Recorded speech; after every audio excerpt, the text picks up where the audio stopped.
and welcome to Channel 8 MSML News. My name is Miryam Zuñiga and today's broadcast is about femicide, the killing of women because of their gender and usually at the hands of a romantic partner or ex-partner. We all remember Maria Luisa Cedeño's murder.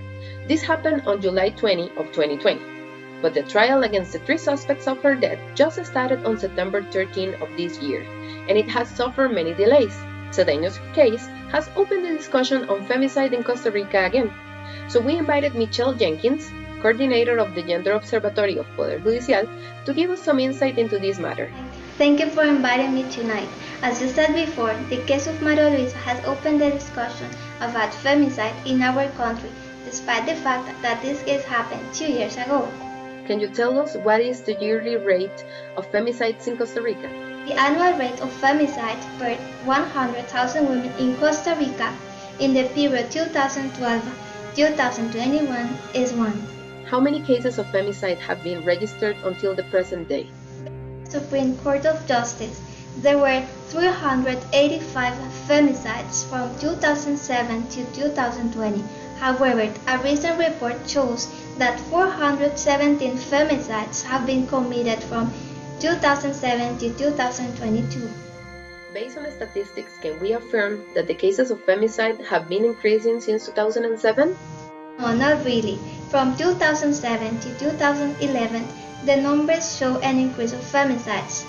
From 2012 to 2013, there was a decrease. Then from 2014 to 2018, there was a constant in the numbers. It was until 2019 to 2020 that the cases went up again. Surprisingly, from 2020 to the present, there has been a considerable decrease in the femicide cases. Thank you so much, Michelle, for your input and for providing this data. We have another special guest tonight. We invited Sandra Gómez. She is a key witness on Cedeño's trial. Hello, Mrs. Gómez. Can you tell us what did you hear the night of Maria Luisa Cedeño's murder? I was working at the hotel reception when I heard noises coming from rooms. Then I heard again loud voices, people yelling and hitting something. In that moment, I thought that something terrible is happening at the hotel. Mrs. Gómez, what made you think that something terrible was happening at that moment?